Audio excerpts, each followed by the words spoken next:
இறைவன் புறத்திலிருந்து சாந்தியும் சமாதானம் உண்டாகட்டும். பொதுவாகவே இது மாதிரியான ஒரு இசை வெளியீட்டு விழா அல்லது திரைப்பட விழாக்களில் மேடையில் அதிகமாக சேர் போட போட அங்கே முதல்ல வந்தவங்களுக்கு வந்து அது என்னை மாதிரி ஆளுக்கெல்லாம் உள்ளே வந்து ஆகா வச்சு செய்ய போகிறாங்க அப்படின்றது தான் எப்போதுமே உள்ளது. ஆனால் இந்த மேடையில் நான் பார்த்துக்கிட்டே இருக்கேன், சேர் கூட்டிக்கிட்டே இருக்குது. கீழே இருக்கிறவரை இருட்டிலேருந்து வெளியே வான்னு வேறு கூப்பிட்டு உட்கார வச்சுட்டே இருந்தாங்களா. சரி, ஒரு முடிஞ்சுன்னு நினச்சேன். உண்மையிலே ஒன்று முடிஞ்சு, அதை நான் என்னென்னு கடைசியில் சொல்கிறேன். ஏன்னா நீ வெள்ளிக்கிழமை நான் எப்பயுமே ஷூட்டிங்கில் இருந்தால் கூட ப்ரேயருக்கு போகிற ஆள். இன்றைக்கி போக முடியலை, பரவாயில்ல. ஆனால் இந்த இவ்வளவு சேர்கள் இருந்தாலும் எல்லாரும் வந்து ரொம்ப சுருக்கமாக பேசினாங்க. எல்லார் முகத்திலையும் ஒரு மிகப்பெரிய சந்தோஷமும் நம்பிக்கையும் இருந்ததை பார்க்க முடிஞ்சது. வாழ்த்துக்கள். அதிகம் எனக்கு பரிச்சயம் இல்லாத முகங்களாக இருக்காங்க, ஆனால் மிக திறமையான கலைஞர்களாக இருக்கிறாங்க எல்லாருமே. அந்த இசையமைப்பாளர் வந்து அவர் டாக்டர்னு வந்து சொல்கிறாங்க புதுசாக. அவர் டாக்டர், ஆனால் இசையமைப்பாளராக இருக்கார். மியூசிக் நல்லா இருக்குது, 2 பாட்டும் நல்லா இருக்குது. அவர் கோட் பண்ணி சொன்னார் இல்லையா, அவர் சவுண்ட் இன்ஜினியர். நான் அந்த சவுண்டை நான் கேட்டுட்டு இருந்தேன். நான் மிக்சிங் ரொம்ப இன்ட்ரெஸ்டிங்காக இருக்குது, யார் பண்ணதுன்னு அவர் அதை கோட் பண்ணார். ஸோ ரொம்ப இன்றைக்கி ட்ரெண்டிங்கில் இருக்கக்கூடிய அவர் எப்படி கரெக்டாக ஆப்ரேஷன் பண்ணுவாரா என்னன்னு எனக்கு தெரியல, ஆனால் மியூசிக் ரொம்ப ட்ரெண்டிங்கில் போட்டிருக்காரு. வாழ்த்துக்கள். ஒளிப்பதிவும் மிக சிறப்பாக இருந்தது. சூரஜ் வந்து பார்க்க ரொம்ப நல்லா இருந்தது. மொத்தத்தில் படம் வந்து ரொம்ப கலர்ஃபுல்லாக இருந்தது. இங்கே 2 விஷயம் நினைவுபடுத்த வேண்டியது இருக்குது. முதல்ல நான் நினைவுபடுத்துறது, இப்போ இந்த விழாவில் பெருந்தன்மையோடு கலந்து கொண்ட, இப்போ எங்களுக்கெல்லாம் ஒரு காரணம் இருக்குது, காரணம் இல்லாமல் கலந்து கொண்ட அண்ணன் ஆர்கே செல்வமணி அவர்களை நினைவுபடுத்த வேண்டியிருக்கு. புரட்சி கலைஞர் விஜயகாந்த் அவர்களுக்கு கேப்டன்ற பெயர், அதாவது நிரந்தரமாக அவருடைய மறைவுக்கு பின்னாடியும் ஒட்டிக்கிட்டு இருக்குன்னா அந்த பெயரை தந்தவர் அண்ணன் ஆர்கே செல்வமணி. அந்த படம் இத்தனை ஆண்டுகள் கழித்தும் இன்றைக்கு திரையிடப்பட்டு ஒரு மாபெரும் வெற்றி அடையுதுன்னா அந்த படத்தில் தரம் இருக்கிறதுனால தான். அவ்வளோ அழகான ஒரு ஆக்ஷன் பேக்கடு ஒரு சினிமாவை வந்து அன்றைய காலகட்டத்திலே அவ்வளோ சிரமங்களுக்கு நடுவில் இந்திய சினிமாவிலே வந்து சோலேன்ற ஒரு படத்தில் தான் நம்ம வந்து அந்த ட்ரெயின் ஆக்ஷன் சீக்வன்ஸ் பார்த்துருப்போம். ட்ரெயினோட குதிரைகள் போகிறது. அதுக்கு வந்து நார்த் இந்தியாவில் லொக்கேஷன் இருக்குது, ட்ரெயின் இருக்குது, லொக்கேஷன் இருக்குது, குதிரை இருக்குது. தமிழ்நாட்டில் வந்து லொக்கேஷன் ரொம்ப குறைவு தான். அந்த மாதிரியான ஒரு ட்ராக்கோட அது தேனிக்கு போகிற வழின்னு நினைக்கிறேன். என்னென்ன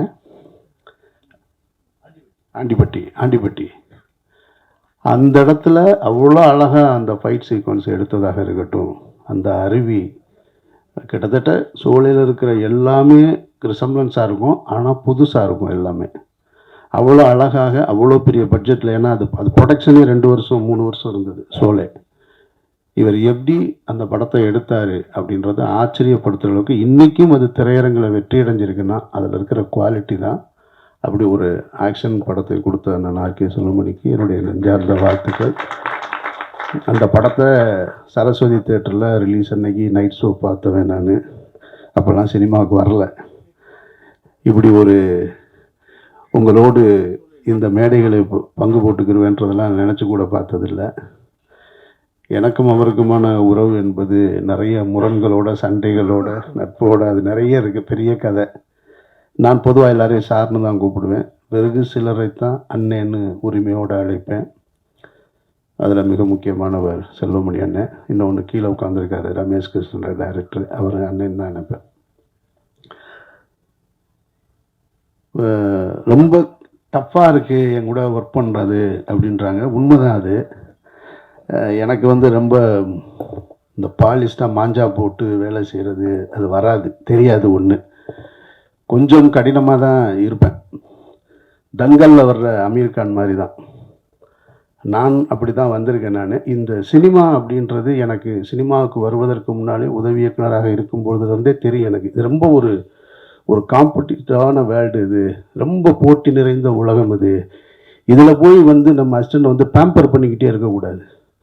அவனை மேக்ஸிமம் எவ்வளோ ட்ரிகர் பண்ணிக்கிட்டே இருக்கணுன்றது என்னுடைய பாணியாக நான் வச்சுருக்கேன். நான் தங்கலில் தன்னுடைய பொண்ணுங்க 2 பேரையும் தண்ணிக்குள்ளே தள்ளி விட்டுவார் பாருங்க அமீர் கான், அந்த மாதிரி தான் தள்ளி விடுறது தான் நம்ம வேலை. நீ நீந்தி மேலே வா அப்படின்னு, அப்போ தான் நீ இந்த இடத்துக்கு வர முடியும். நான் உன்னை பேம்பர் பண்ணிக்கிட்டே இருந்தேனாக்க சாப்பிட்ட ரொம்ப கம்ஃபர்ட்டாக இருக்குன்னு இங்கேயே இருப்பான். என்னுடைய முதல் படத்துலேருந்து மௌனம் பேசிலேருந்து இப்போ வரைக்கும் நிறைய அசிஸ்டன்ட் டைரக்டர்ஸ் என்கிட்ட இருந்துட்டு வெளியில் போயிருக்காங்க. பாதி பேர் பேரே எனக்கு தெரியாது. சார் உங்களோட தான் சார் ஒர்க் பண்ணேன். அப்படியா, சரி ஓகே அப்படின்னு. ஏன்னா ஒரு ஷெடியூலில் இருப்பான், அடுத்த ஷெடியூலில் இருக்க மாட்டான், 2வது ஷெடியூலில் இருப்பான், 3வது ஷெடியூலில் இருக்க மாட்டான். சார் திட்டுறாரு சார்னு ஓடி போயிடுவான்.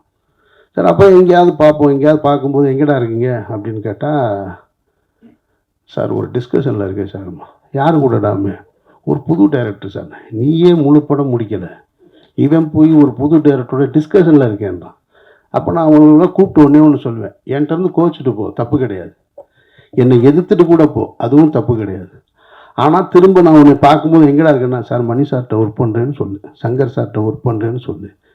நீ இங்கேருந்து போய் ஒரு படம் கம்ப்ளீட் பண்ணாமல் இன்னொரு புது டைரக்டரோட போய் டிஸ்கஷனில் இருக்கேன்னா அது ஒரு சுகம்.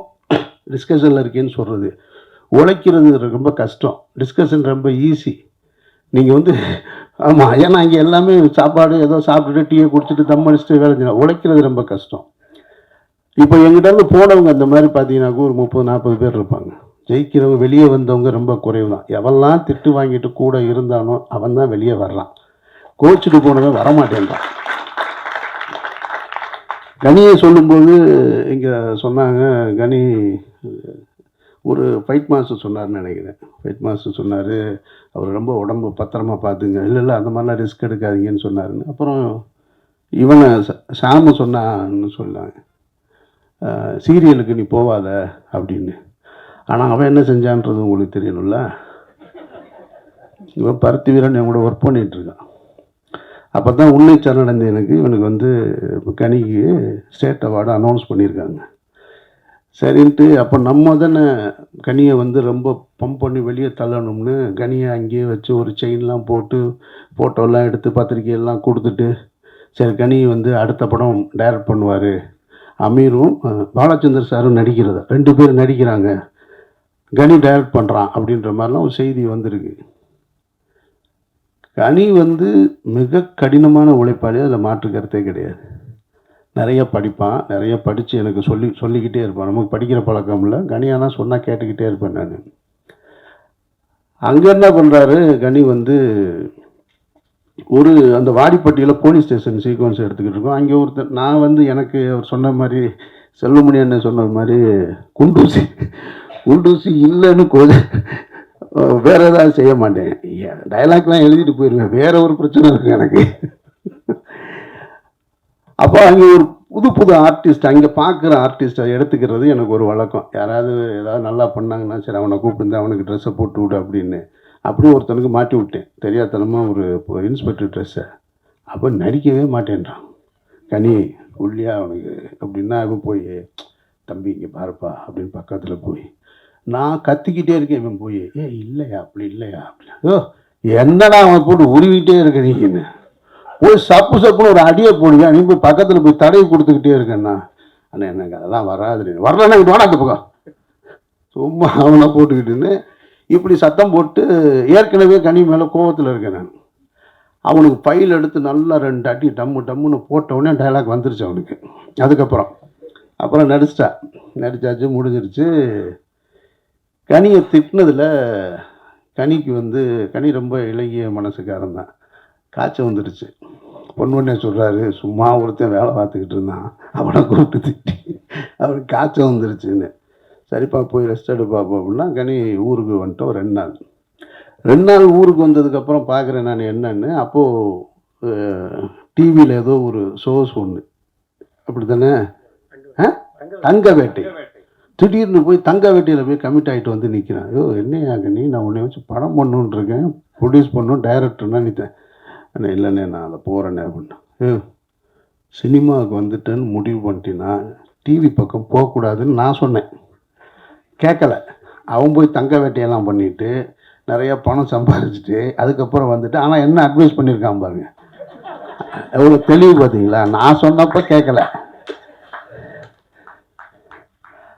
ஆனால் அதே மாதிரி தான் நடிக்கிறதுக்கும் கனியை முதல்ல அந்த பஞ்சு மிட்டாய் வண்டி கொண்டு வந்து அந்த பிரியாமணி வீட்டில் வந்து கார்த்தி தகராறு பண்ணும்போது கஞ்சா கருப்பு வந்து நிற்பான். அப்போ தான் கனி சீக்கிரம் அந்த கைலியை கட்டிட்டு துண்டை போட்டுவானா, ஐய நான் வரமாட்டேன் உங்கள்கிட்ட, நீங்கள் எல்லாரும் முன்னாடி வச்சு அடிக்கிறதுக்கு ட்ரை பண்ணுறீங்க போல இருக்குங்க, நீ வாயா, நீ வந்தால் தான் சரியாக இருக்குன்னா வந்து நின்னா கனிக்கு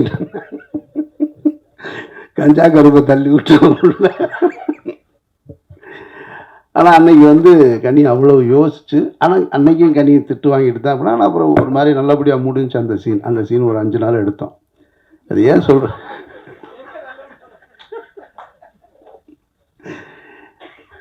நான் யோசிச்சு பார்க்குறேன், அந்த கனியா இன்னைக்கு எல்லா இண்டஸ்ட்ரியிலையும் மிகச்சிறந்த நடிகராக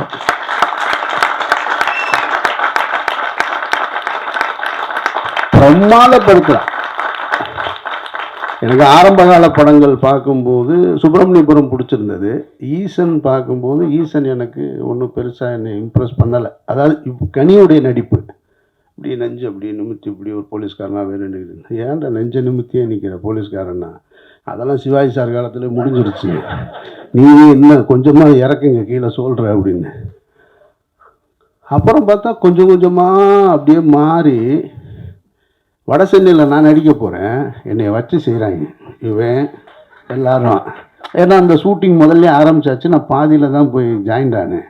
அதுவும் போகும்போது சம்மந்தம் இல்லாமல் ஒரு 70s 80s காஸ்டியூமு, ஒரு 32 இன்ச்சு பெல்ஸு, ஒரு நீல காலரு, இதெல்லாம் போட்டு அந்த அந்த காஸ்டியூமே நமக்கு ஒரு மாதிரி கூச்சமாக இருக்குது. அதோடு போய் உட்காந்தா, வாணே வந்து உட்காருங்க, வந்து நம்ம சங்கத்தில் சேருங்க. பூரா பெரிய பெரிய ஆளாக இருக்காங்க. ஒன்று இந்த பக்கம் கிஷோர், ஒன்று தீனா, அந்த பக்கம் பவன், டேனியல் பாலாஜி, எல்லாம் நடிப்பில் பிச்சு உதறாளுங்க. இவன் கனி வந்து எக்ஸ்பர்ட் ஆகிட்டான். வெற்றி சொல்கிறாப்புல, எங்க டயலாக்கெல்லாம் வாங்கி வச்சுக்கிறாப்புலங்க, முதல்ல மனப்பாடம் பண்ணி முடிச்சுட்டு அப்புறம் நம்மளை வந்து தம்மு போடுறீங்களா அப்படி, இருறா டயலாக் பார்த்துக்கிறேன்டா, அதெல்லாம் அங்கே போய் பார்த்துக்கலாம், இவன் முதல்ல பார்த்துறான், அதெல்லாம் அங்கே போய் பார்த்துக்கலான்னு கரெக்டாக ஷார்ட்டுக்கு முன்னாடி வரைக்கும் எதையாவது ஒரு விக்கு ஒன்று வச்சிருப்போம். ஷார்ட் ரெடின்னு ஒன்று அவசரமாக வந்து விற்க மாட்டுவான், அது ஒழுங்காக கூட நிற்காது. அண்ணே விடுங்கண்ணே, அது பாருங்க டேக்கு முன்னாடி சரியாயிரும் பாருங்க. ஸோ அதாவது ஒரு ஆர்டிஸ்டாக ரொம்ப அழகாக ஹேண்டில் பண்ண ஆரம்பிச்சிட்டான். ஒரு சாப்பிட்ற சீனு நான் ஆண்ட்ரியா இவ்வளோ ஆர்டிஸ்ட் உட்காந்துருக்கோம், எல்லாரும் டைலாக் சொல்லிட்டு வந்து நான் எல்லாருக்கும் கவுண்டர் கொடுக்கணும். அவன் டைலாக்கு கரெக்டாக சொல்லிவிட்டு இப்போது டேக் போகிறது வரைக்கும் என் கூட பேச்சு கொடுத்துட்ருக்கான். எனக்கு டைலாக் வரலன்னா அவன் சாப்பிட்டுக்கிட்டே என் டைலாக்கும் எடுத்து கொடுக்குறான். நான் அசந்துட்டேன். நான் இரடா இவ்வளவு வந்து இதுக்குள்ளே எனக்கு பஞ்சு மிட்டாய் வண்டி தான் ஞாபகம் தான் வருது.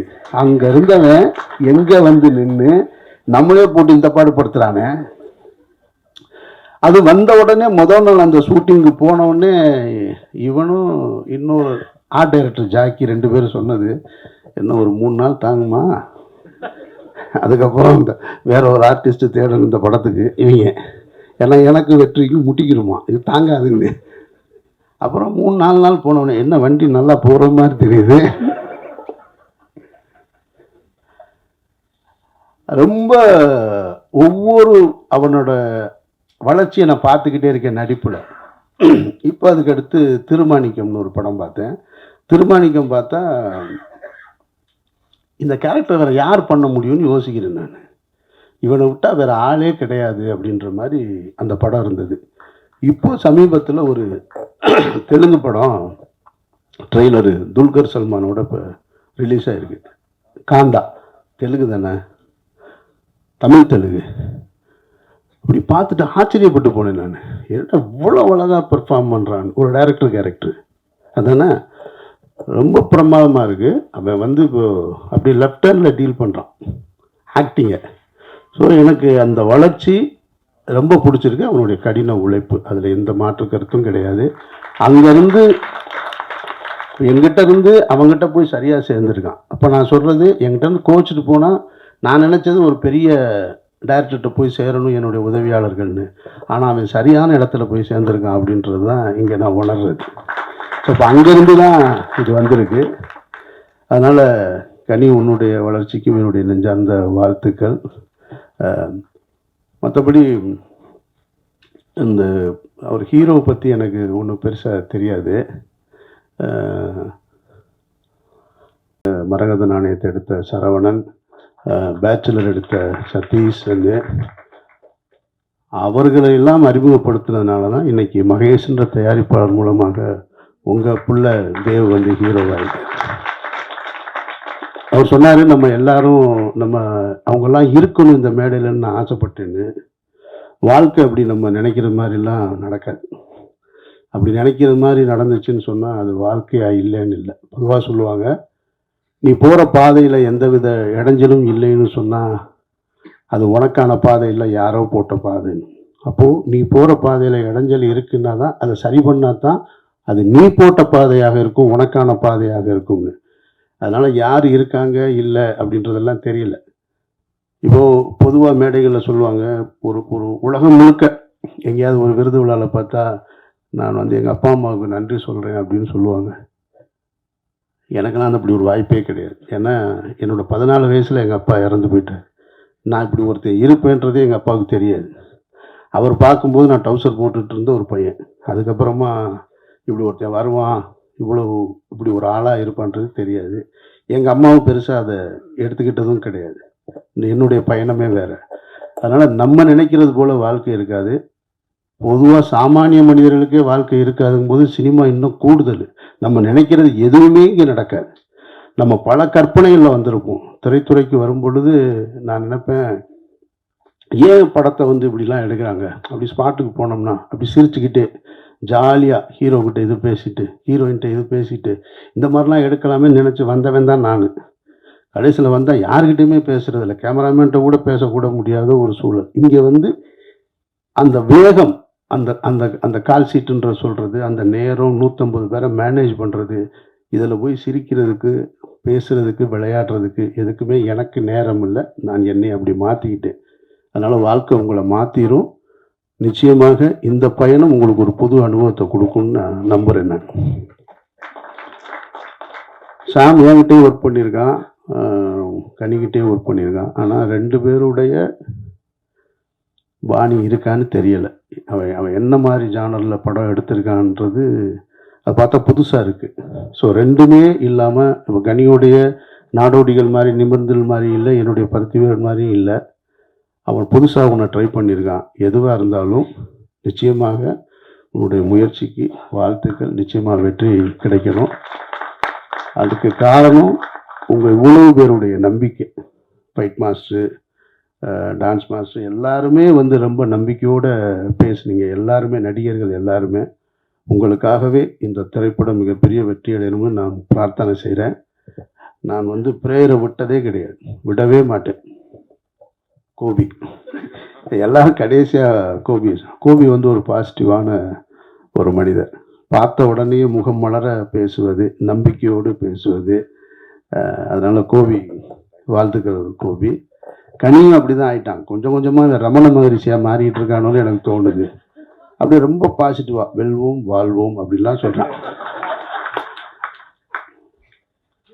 நிறைய எனக்கு அவனுடைய பேச்சுக்கள் எல்லாம் பார்த்தா உண்மையிலேயே நல்லவன் தானே. நான் ஒரு மேடையில் வேற சொல்லிவிட்டேன். எந்த மேடையில் நிமிர்ந்து தானே, எனக்கு இவன் நம்பியார் மாதிரியே தெரியுறான் எனக்கு. நான் ஆமாம், அதை நான் என்ன சொல்லிட்டேன், நான் எப்பயும் அவங்ககிட்ட பேசுகிறதான், ஏய் நீ எம்ஜிஆர் கிடையாதுடா, நீ நம்பியார் தானடா, ஆனால் நீ எம்ஜிஆர் மாதிரியே மேடையில் இருக்கேன்னு சொல்லிவிட்டேன் நிமிர்ந்து ஆடியோ ரிலீஸில். அவன் போய் என் வீட்டில் ஒய்ஃபெல்லாம் வந்திருக்காங்க, இவர் இப்படி சொன்னா நான் போய் என்ன நினைப்பாங்க, நம்பியாருன்னா நான் என்னெல்லாம் செய்கிறேன்னு யோசிப்பாங்க. ஏன்னா அவர் சொன்ன மாதிரி இந்த நோட்டு தெரியும். நாங்கள் ஒரே அறையில் இருந்த ஆட்கள் 2 பேருமே ஒன்றா இருந்தது. என்னுடைய நல்லது கெட்டது எல்லாம் தெரிஞ்சவன் அவன். ஆனா பார்க்கும்போது வெளிய எங்கேயாவது இப்ப கனியெல்லாம் பேசுறத கேட்டா, உண்மையிலேயே நல்லவன் தான் போல இருக்கு. நம்ம தான் தப்பா நெனச்சிட்டோம் அப்படின்னு.